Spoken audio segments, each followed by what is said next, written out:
Class 7 chapter number 6 का मैंने ये चैप्टर है आपका नाम शब्दवेद अर्थ के आधार पर मैंने इसका आपको पढ़ाया हुआ है 54 पेज तक 55 पेज तक भी ऊपर तक पढ़ाया हुआ है, इसलिए मैंने ऊपर वाला कट कर दिया। आज हमने पढ़ना है समूहवाचक शब्द। समूहवाची शब्द क्या होते हैं?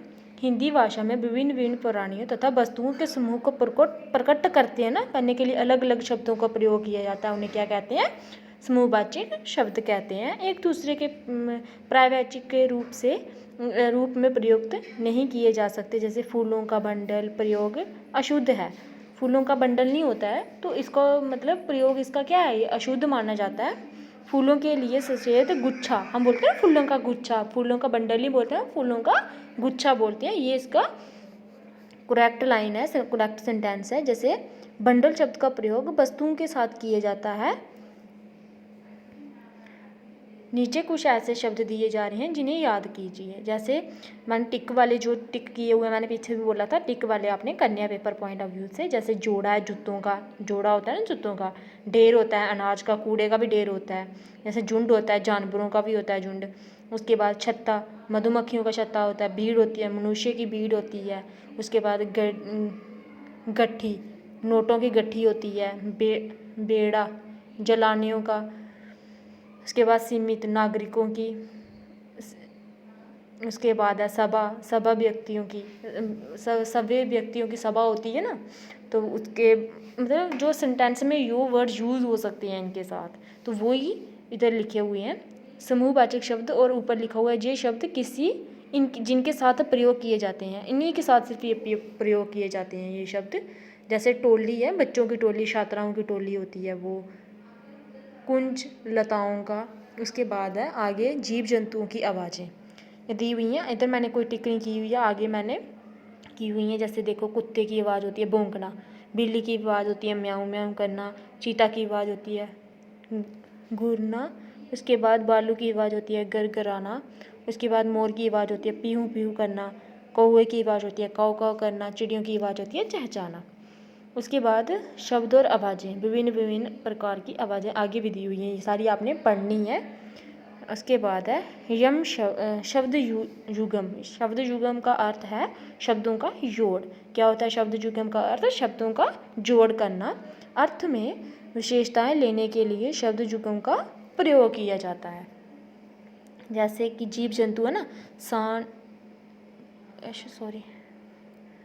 नेक्स्ट, सही विकल्प पर सही का चिन्ह लगाइए। जैसे ये लगाने हैं आपने, इसके ऊपर क्वेश्चन होंगे, वो मैंने आपको क्वेश्चन आंसर मैं बाद में दे दूँगा आपको।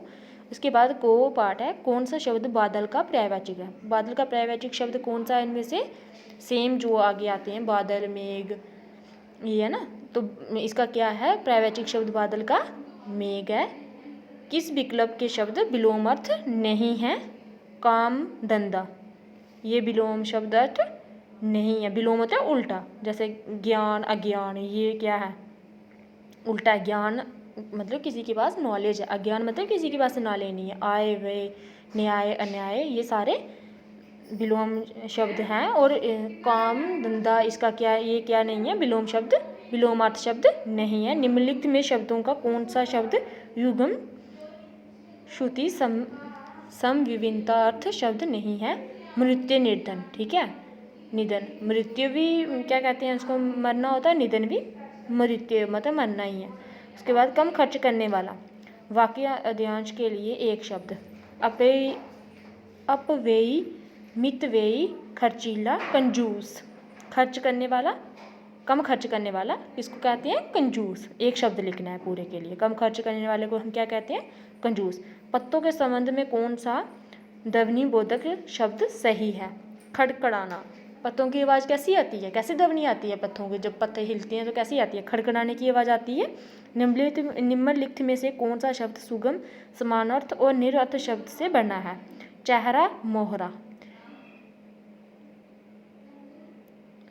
शब्द सुगम, समार्थ और निरार्थ शब्द से बना। हाँ, चेहरा और मोहरा ये दोनों क्या है? अलग अलग हैं। कहना, सुनना, पक्षी, पशु पक्षी, ये घर घर, ये ही है। चेहरा और मोहरा अलग अलग हैं। उसके बाद है आगे आपकी आगे बुक के, सॉरी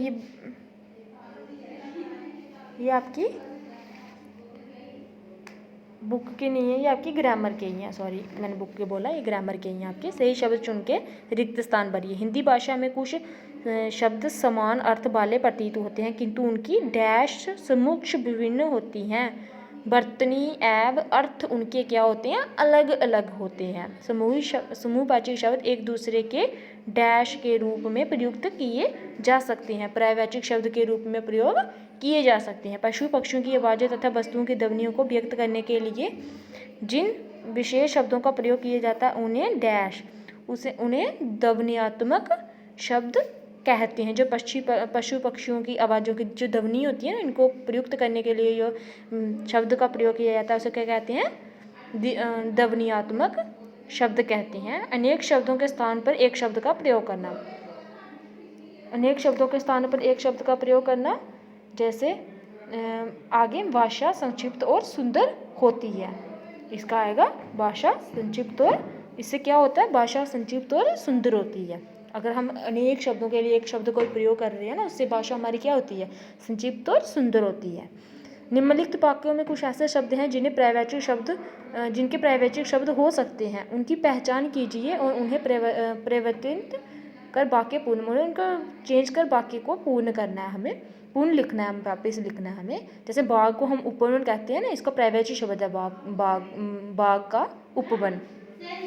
पेड़ का होता है वृक्ष। तुम उसके बाद पहले हम पढ़ते हैं पूरे सेंटेंस। बाग में फूल खिले हैं, उपवन में पुष्प खिले हैं, फूल का भी पर्यायवाची शब्द है पुष्प। पेड़ पर एक बंदर रहता है, पेड़ पर एक कपी रहता है, बंदर को कपी कहते हैं, पेड़ को हम वृक्ष भी कहते हैं। तुम तो कुएं के मेंढक हो, तुम तो कृप, कुएं को कहते हैं कृप, के मंडूक हो, मंडूक कहते हैं मेंढक को, पर्यायवाची शब्द है मेंढक का मंडूक। नदी सागर में मिल जाती है, सरिता, सरिता किसको कहते हैं, नदी को। सिंधु में मिल जाती हैं, सागर को कहते हैं सिंधु। मनुष्य हो राक्षस मत बनो, मानव हो दानव मत बनो। मनुष्य को बोलते हैं मानव, राक्षस को बोलते हैं दानव। ये पर्यायवाची शब्द यूज़ किए हुए हैं इनके। फिर सेंटेंस वापस लिखने हैं आपको, आगे मैं नेक्स्ट बताऊंगी नेक्स्ट वीडियो में।